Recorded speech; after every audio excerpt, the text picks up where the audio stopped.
Ryan and Green Pearl for putting this on. Thank you, Dick. Fired up this morning. And thank you to Karen and Kyle also for some really exciting stats and all the great work that you do for New York City. We're in for a great treat this morning to have Richard with us, who has incredible perspective, having been in the hotel business here in New York City for around 3 decades. Before we had the benefit of having 50 million tourists here per year, back in the days when there were still the squeegee guys out on the street. So I think we'll really enjoy hearing from him how, his perspective on how things have changed and, more importantly, where things are going. Richard partnered with Ira Drucker in 1986 to form BD Hotels. Today they own and operate 25 hotels with over 5,000 rooms, making them the largest independent hotel owners in the city. They have developed small luxury hotels like the Bowery Hotel, the Greenwich, and the Mercer, as well as large commercial hotels such as the Wellington and the Holiday Inn Midtown. They're currently working on 2 new developments, the Marlton in Greenwich Village, which he calls the Baby Grand Hotel, which will be opening this summer, and then also the Ludlow Hotel on the Lower East Side, which is also slated for an opening later this year. So Richard, can you tell us a little bit about the early years? What was it like back in the 1980s, 1990s, being in the hotel business? Well, I guess it was a different frontier. In those days, there were, a handful of large institutional real estate companies and hotel companies developing hotels, and there were just a small handful of independent people. It wasn't a big land rush, and I think the early days when boutique hotels first started to be developed by Ian Schrager and Steve Rubel did the first in the Morgans, I don't think anyone really had a roadmap of where we were going. The capital markets were very thin, financing really wasn't available, and we didn't have, a huge track of tourism increasing by 5 and 7% a year. So it was, it was just a different day. I think we were using a lot more private equity. When I say private equity, I mean small p, small e private equity, our own money. And it was uncharted waters. It was fun, it was creative, it was risky. And I guess for those of us who got in early and continued to own our properties from that period till now, we're reaping the rewards years later. It wasn't an easy day, but it certainly was a little bit of the Wild West and a lot of fun. Can you talk a little bit about what differentiated this whole concept of a boutique hotel? And I feel like today, boutique, even the major flags out there, they all have their supposed boutique lines. Everyone wants to be boutique, but what was different back then when you started seeing these hotels come into the street? I guess everybody had their own vision. As I said, the Morgan's Hotel Group's vision was star-studded and nightlife oriented, and I think Ira and our vision was more focused on the fact that we didn't want to pay franchise fees. So we didn't call them boutique at the time. I remember one of the first hotels that we did in Manhattan was the Elysee on 54th Street, which is a 100-room hotel between Park and Madison. And we renovated it in a kind of a frou-frou style, but it was a small independent hotel with a little breakfast room, and everybody called it a boutique hotel. I'm not sure what you'd call it today. I think it's well run and well located, but I don't think it's a lifestyle hotel, at least not for, as most of the nightlife people would consider it today. It's not an hourly hotel today. It's just not hourly. Make a third class there. Right. And the whole, kind of, jumping ahead with our questions, but how important was the F&B component back then to the boutique hotels, and was that really a departure of what the traditional hotels were doing at the time? I think F&B in those days was more looked at servicing the hotel guest and providing whatever minimum services were required. The idea of creating a night spot, a location, using restaurants and bars as the magnet for the hotel was not, was really not the highlight of it. And that came later. that came with the era of roof bars and celebrity chefs that I imagine drifted out. If I think about the projects we did, I think the Mercer Hotel, which we did about 16 years ago, was the first hotel that really had a notable restaurant. And one of the things we did, we took John George, who was operating in Trump International, and in a fairly mainstream hotel, and we brought him downtown into Soho. And that was at least our first venture, and I think one of the early ventures of getting a notable food and beverage operation into a boutique hotel. So, do you look to develop ground up most of your hotels? Do you convert them? If you do both, what's the difference? What do you prefer? I hate ground up. We've done a bit. You seem to be a glutton for punishment. Yeah, we've done a bunch of it. The problem is it just takes so much longer. And also, I think your choices are too broad. Your decision-making process is very difficult. And sometimes, the advantage of doing a renovation of existing building is that you're sort of boxed in a little bit, and your focus gets a lot more narrow. We also find, since we tend to be opportunistic in what we do, we find that existing building conversion provides better opportunities. A clean piece of land that could be developed for 50,000 feet or 100,000 feet, it's an easy marketplace. There are a lot of people who can crowd into that marketplace and create things. When you have existing buildings, there are all kinds of issues, structural issues. Obviously, there's an envelope issue. There are sometimes environmental issues, and the projects that become intimidating and daunting for others, we relish that. Well, we don't relish it because we love problems. We relish it because we love to be able to buy things more competitively, and then come up with more creative solutions to how to do the building. Our MO is not. We don't go out to the marketplace and say, I want to build a 5-star hotel in Tribeca. What we say is we look in the marketplace for opportunities, and when we find a good piece of real estate, we say, now what's the most effective way of using this piece of real estate? I think the biggest mistake that people make is they take really, really good locations and build ordinary projects, or they take really ordinary locations and build really, really good projects. And I think that's the biggest mistake, and I think the one thing that I think we've done well over the years is that we've been very appropriate for the property and location and the product that we brought to it. You acquire, design, develop, and then operate all of your hotels. Why? Because we're gluttons for punishment. We spend a lot of time looking over people's shoulders, looking over our own people's shoulders. And we are very much, we're maniacal in what we do.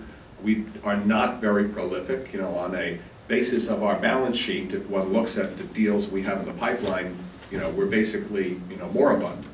We're doing a couple projects, but it, probably represents a 3 or 4% growth in what we're doing. And we do that because we're very passionate about the properties that we build, and we build them to keep, and we build them to own, and therefore we like to find the site ourselves, we like to design every piece of it ourselves, to set up the operation ourselves, and to caretake them over the years. Do you feel like you're missing out on anything by not having a flag? I mean, how do you manage the bookings? Do you have the same reach? I joked earlier that we started out as independents because we didn't want to pay franchise fees, but in reality, the internet's changed the whole world. You could buy a commercial brownstone, put 7 hotel rooms there, and market yourself to the world. And in fact, somebody sitting in Indonesia wouldn't know that they're not dealing, with the Hilton Hotel Corporation. It is so easy right now. If one, I should say, easy may not be the right word. It's dynamic and it's changing. But the ability to reach out to the world is there. The ability to market yourself to the world over the internet is really easy, and the access that the world customer has to you. So I don't think we lose anything by being independents. I think we gain a lot in terms of freedom and luxury to do what we want. So are you doing a lot of your bookings then over, say, Expedia, Travelocity? Are they, I mean, they're charging fees as well, or do you find that most of your hotel guests come to you directly? You know, I don't know if anybody from Expedia is in the room.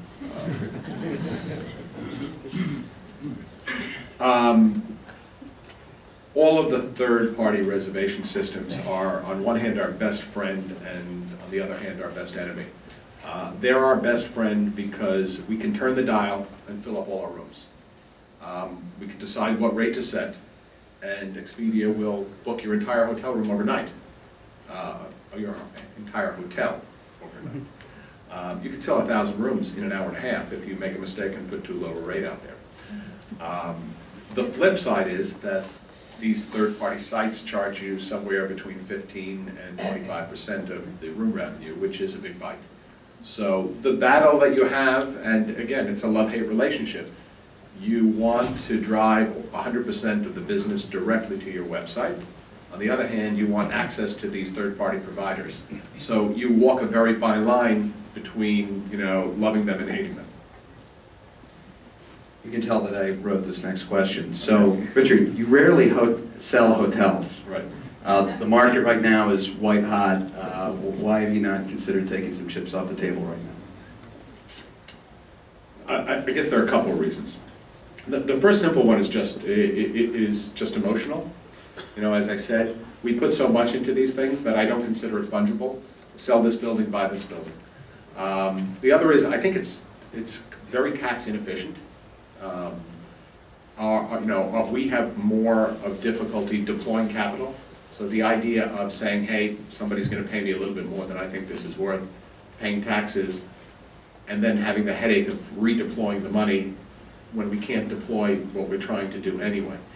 And the third factor is that we have and I'm not sure if it would be a crazy long, but probably is a crazy long view of the industry. And we don't look at things over a 3 to 5 year period of time. We look at things over a 10 and 20 and 30 year period of time. Anything I've ever sold, I've lived to regret to sell. I've lived to regret that I sold. I guess the best example is in the 90s we bought the Stanhope Hotel from Tokushima. They had invested $140 million and they were losing $500,000 a month, and they just wanted out of town. So they didn't market it, they called us up and we bought it for $14.5 million. We straightened out the operations, we reopened the hotel, and 21 months later, Pritzker came to make it a Park Hyatt and offered us $65 million. That's a pretty good turnover in less than 2 years, so we just grabbed it, you know. But I'm going to venture to say, without doing a lot of math, I'd probably pay twice what I sold it for if I could buy it today. So I think the primary reason why we don't sell is because I don't want to have to drive by something and say, I used to own that. Fair enough, fair enough. So if you're in it for the long-term hold and the cash flow, is there a cap rate, or what kind of return do you build to, where it's stabilized, and then from there look for the future appreciation? We have a slightly different view. We like not to think about how much money we could make. We like to think about how much money we could lose. We like making money, but we really hate losing money. So the way we perform out a deal is not how we think this property is going to perform. We say, what do we need to cover ourselves here? So, and by putting out a rate and occupancy that will show what we need to cover, sitting back and looking at those numbers and stressing those numbers, we say, hey, that's really achievable. This is a no-brainer, which frequently gets us surprised when we actually open and see cash flow coming in, because we've never even looked at that. As I said, we like to own good assets. We like to own them for a very long period of time. I think that some of the cash flows and cap rates that we've achieved have been off the charts. As I said, we surprised ourselves, but only because of the uniqueness of the projects. I mean, to give you an idea, we don't do highly leveraged deals. We are, we generally don't use mezzanine financing. We use conservative bank financing and development. I'm going to guess that we probably build to 15 to 20% cap rates, which on a leverage basis is in somewhere between 30 and 50% cash on cash. I don't think that's our goal, but we've sort of, I think the market has given that to us certainly over the last 15 years. We just showed the presentations before about the total stock of rooms. I think in Manhattan I've heard it's 7,000. Karen just reported that throughout New York City it's 90,000. She said that it looks like it's going to go up to 92,000 next year. I've heard that there's somewhere close to 30,000 more hotel rooms in the pipeline. Is there demand for all these rooms being created? Ultimately, yes. And going from point A to point B, if point A is today and point B, say, 10, 12 years down the road, I think there's no question about it. I think the issue is that there's going to be some troughs within that period of time. And there always have been. And as much as everybody has consistently said in our economy and in our city, that could never happen again, that doesn't happen again, but something else happens. There's a S&L crisis, a dot-com boom, there's planes flying into the World Trade Center, there's a housing meltdown. Every decade we have something.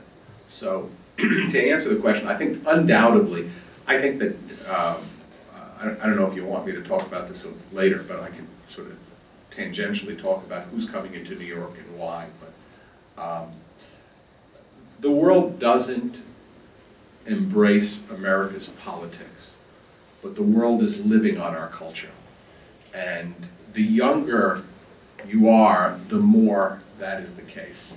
Whether it's our music videos, our television programs, our fashion, our clothing, every teenager, every young adult around this world is just living on America. And America is so New York-centric today. If you go to the movies, watch television, as I said, watch the music videos, we are so New York-centric. And the world of the internet has just opened that up. And if you think about Western hospitality, we have been catering to 50% of the globe for the last 100 years. There's another 50% of the globe, China, India, Southeast Asia, even Eastern Europe, that has never traveled. When I say never, 0.001% of 3.5 billion people have left their country. That's changing. The number of middle-class people in those countries making up half of the globe is growing. And if that growth is 0.1% a year, and if 10% of those people, when they leave their borders, come to New York City, we're not going to have a place to put them. So I think the 5 and 6 and 7% a year hospitality growth is certainly going to occur over the next 20 years. But that's going to be, that's not going to be each and every year. And the difference between building a apartment house or an office building or a retail development in New York City where you sign a 10 or 20-year lease and your tenants have to suffer with the economic gyrations. When you have a hotel, you suffer with the economic gyrations. By definition, 90% of hotels are built in boom times because you can't build in bust times. So cost bases are high, and when those, speed bumps hit, and they hit very hard. Our average leases are 48 hours, so they empty out very quickly. So, I mean, to answer your question, the long-term prospects are unbelievably great, but getting from point A to point B does have its complications. So if these 30,000 rooms do come online in the next couple of years, what does that do to occupancy? What does that do to ADR? I think that the number of hotel rooms coming online in the next 3 years is probably going to outstrip the demand for that period of time, even if the economy stays as it is or gets a little better. I don't know if anyone looked at the charts that NYC and company put up, but look at the difference between the first quarter and the other 3/4 of the year in terms of ADRs and occupancies. There are many hotels whose rates in January and February are half of their rates in May and June, or October, November. I don't know if anyone ever took physics, but Bernoulli's principle says if you take a little bit of pressure out of a balloon, it has a dramatic effect.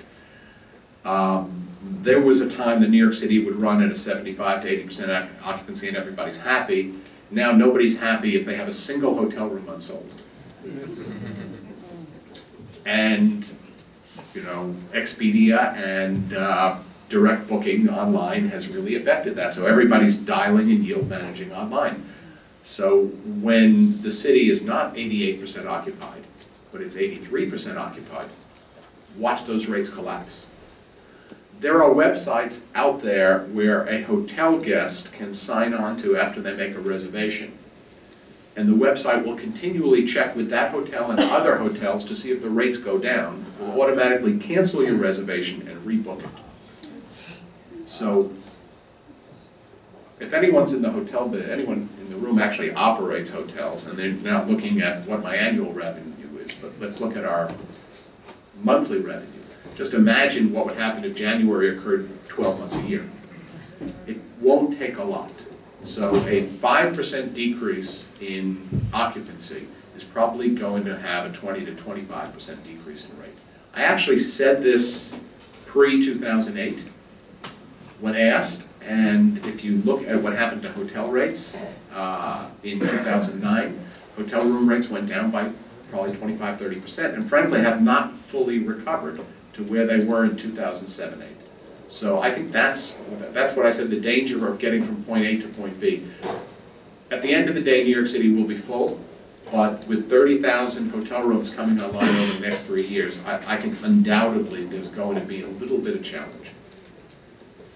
With that in mind, I would think it would make sense to really pursue a niche, and your pod concept has done phenomenally well. We hosted, from my alma mater, Colgate University, we had a couple undergrads come to the city to make the various rounds with the real estate offices, and they stayed at your pod hotel. I think we put up 10 college students in maybe 2 or 3 rooms the size of this table, and for 2 nights stay, I think for all 10 of them, it was $1,000. So it's pretty unbelievable. So how much more demand is there for that concept? What brought you to do that? Are you seeing that?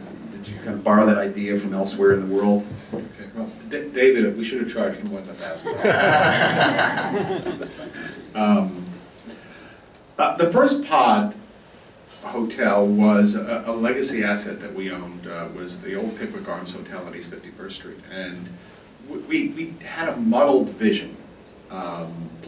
And we began renovating it without a specific goal in mind. The building is about 75,000 square feet. It had 350 rooms. And we had a choice, which was to gut out the building and create a 100-room luxury boutique hotel. And you know, Ira and I were talking, and we sort of said, we have 350 rooms, so why do we want to go down to 100? We worked with our team, worked very intensely on trying to figure out what could make this room and this property and this hotel very attractive, albeit very small.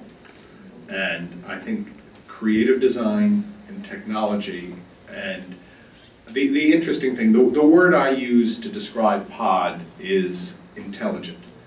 It's very different than, let's say, we have the Jane Hotel down in the Village. The Jane Hotel is very cool. It's uber cool. I feel uncomfortable going. The pod hotel is intelligent. When you check into it, you feel the efficiency of the room. Everything is where it belongs. Everything is very, very high quality. It's not about a small room that's cheap. It's about a lifestyle that is efficient, smartly designed, enormous bandwidth, and everything that you want if you want to spend, let's say, $100 in low season or $200 in high season, as I say, for season.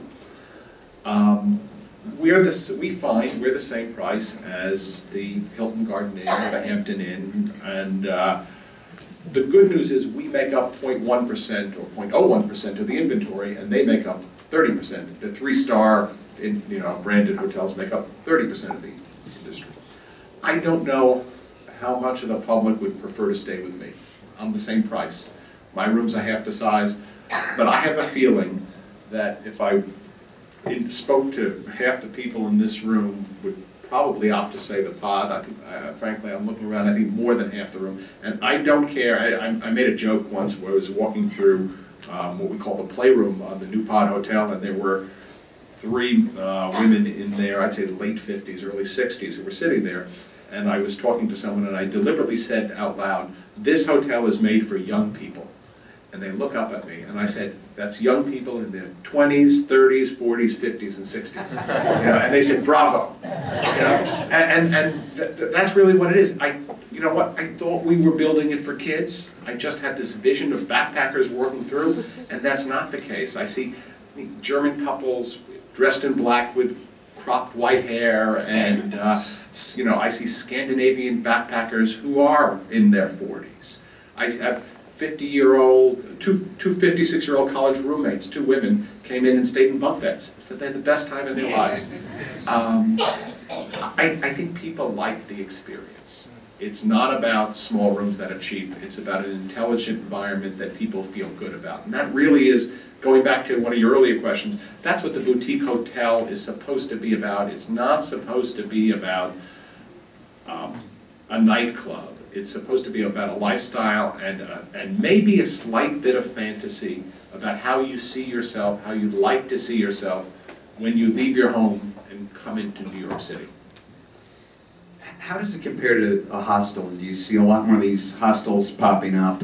I know a lot of them have actually been shut down because the city went after any of these buildings that don't have the legal C of O. There was also thousands of these rooms that in residential buildings that operators would then turn around and subletting. I know the city has been very aggressive shutting that down, so I would imagine that would be a benefit to your business. Well, 2 separate questions. So let me ask the hostel. I'll answer the hostel question first. First of all, I believe in New York City, the housing code says that 3 unrelated people cannot share a dwelling unit. So in theory, at least, and I guess the EDC is here as New York City company is here, I think in theory hostels are not legal in the city of New York, period. That's one. Number 2 is the hostel, the pod model is very different. You rent a room, you have a bed, you have a bathroom, you have a closet, it is yours. You're not sharing it with strangers, you're not renting a bed. I mean, the hostel concept has been around for God knows how many years, and all my kids have traveled that way. I'm not sure I ever did, but all my kids traveled that way, and with only good experience in little pensions throughout Europe and Asia. And there were a handful of hostels like that in New York. Frankly, there's a new trend obviously happening, which is, I guess, the hostel on steroids. There are a few of them being built in Europe, a bunch of them being built in Europe by a company called General. And Freehand is building a group of them now. There's one in Miami that opened, and I'm sure we're going to see a lot more opened. I'm amazed that, we'll say, more institutional money will want to go into the hostel business. I could understand taking a small building with 8 or 10 rooms and putting 6 beds in a room and renting it out. I can't imagine, Hilton Hotel Corporation building a 700-room hostel, putting 2,400 people who don't know each other, 6 in a room, and worrying about security and worrying about, physical attacks, property. The liabilities are off the charts. I was amazed when I heard that Ron Burkle is funding a huge hostel business. So, I mean, to bring this part of it to an end real quick. Presently, they're not legal in New York. If they are legal, I think there certainly is a space for the little ones. I just can't, I'm terrified by the big ones.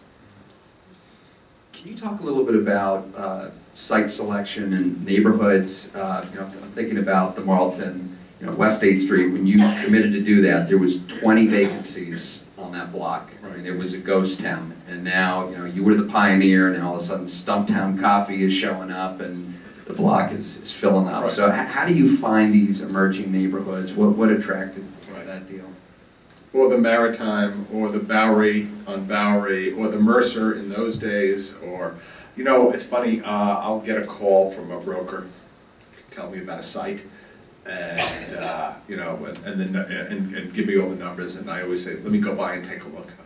And I go by and I kind of, I like to feel it. I like to see what's growing around it, what, you know, what who my immediate neighbors are.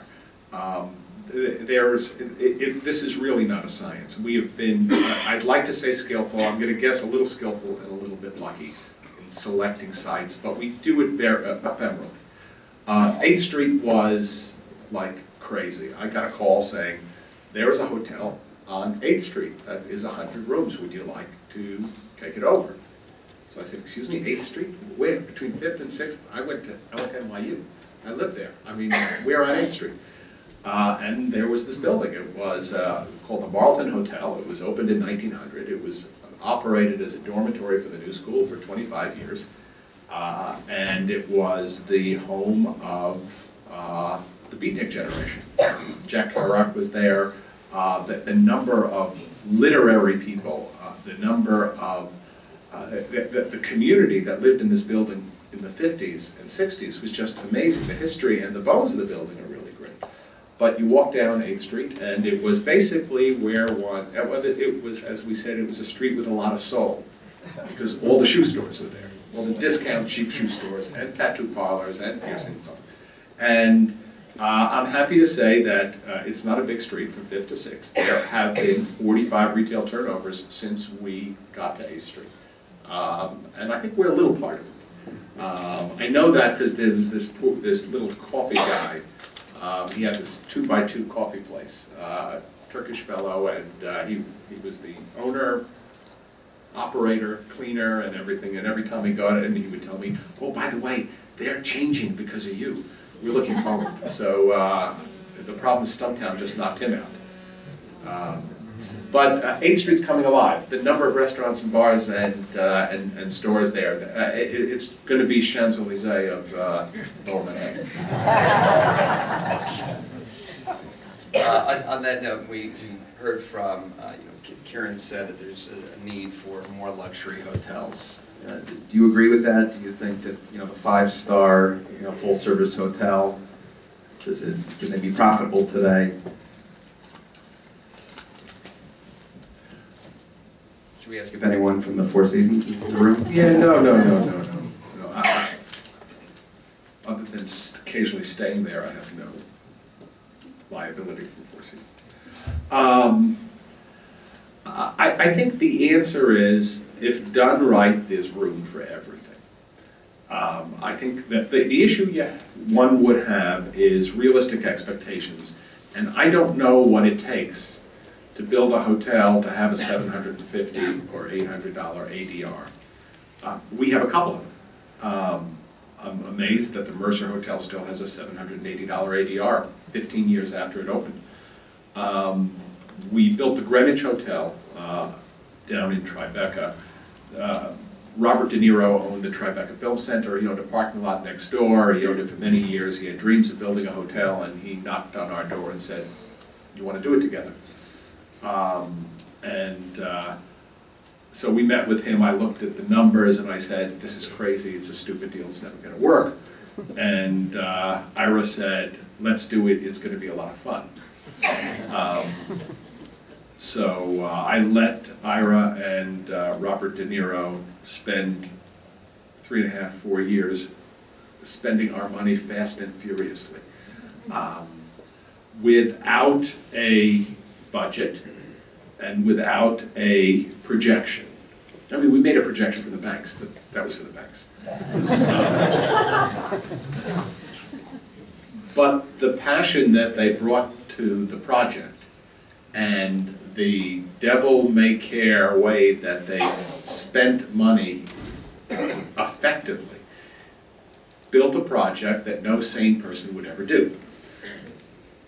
The result is that we're selling every room every night at ever-increasing numbers. When we opened the hotel, the world couldn't quite understand it. And what I mean by that is we would get calls saying, "Oh, by the way, the Trump Soho is less money. I can get a room cheaper at the Trump Soho." And our answer was, that's fine. it's just a different product. You know, it's, you know, sort of walking to the Mercedes dealership and saying, you know, I can buy a Cadillac for less money. That's true, but it's just a different product. But slowly, and this is one of the, it was interesting because this is one of the few hotels in recent times that actually had to develop a marketplace. But slowly that hotel was embraced, and now it is seriously embraced, and it is a phenomenal environment. And as I said, our rate and occupancy is forever spiraling higher. So, you know, I don't know how one could reproduce that logically. I'm sure that if Four Seasons built a hotel in a good location, they would achieve a good rate, or Mandarin, or any of, or Baccarat, or whoever else might be out there. But on an independent model, I think there's a little bit of an insanity that would lead to the result. Katie, do we have time for one more question from me, or turn it over to the crowd? No, I'd like you to ask questions because I know you work so hard and you guys have been liaising. So if you can just ask a rapid question, we have a couple of minutes. Okay, yes, the final question I'd like to ask is that you've also done a lot of luxury residential. Can you talk about, you know, what drives you to do a residential project, hotel? What are you more bullish on today? Well, we're in the hotel business. That's what we do. We're a little opportunistic and sometimes a little bit creative, so we do residential only when things are unique. You know, show me a site, or, you know, on 43rd and Lexington Avenue, there are 400 people in the city that are going to pay more, build it better, cheaper, faster, market it better. Give me some oddball site and something different. Give us the opportunity to create something that the market doesn't perceive, and then I think we'll do it better. And the best example is the Meyer Towers down on Perry Street. The West Village, which was the most, which still is one of the most pristine neighborhoods in New York, ended at Washington Street. There was nothing west of Washington Street. There were these two pieces of property for sale, and we said, it's a block away from the West Village. It's on the water, let's do it. At the time, and I'm going back 15 years, the average co-op in the area was selling for about $400 a square foot. The average co-op on Park Avenue was selling for $1,000 a square foot. And we said, let's build something for the people who would otherwise want to live on Park Avenue. So we hired Richard Meyer, which was a bit of an oddball thing to do because nobody had hired a famous designer who did institutional courthouses and museums to do a residential building. Nobody did a residential building out of glass. And nobody ever built full floor apartments without interiors. And we said, we're going to just sell these concrete slabs and we're going to charge $1,000 a foot. And not only that, but we're going to hire Louise Sunshine, who is a co-op broker who only sells Fifth and Park Avenue in those days, and Donald Trump buildings. And we're going to bring her downtown as well. And we sold one penthouse to Calvin Klein and one penthouse to Martha Stewart. And then it was just a matter of, you know, going through the waiting list to decide who should get the other concrete slabs. Terrific. This has been fascinating. Richard, can't thank you enough. It's been so interesting, and your passion and knowledge obviously is very inspiring to all of us in the room. Thank you so much, James. Your questions were terrific.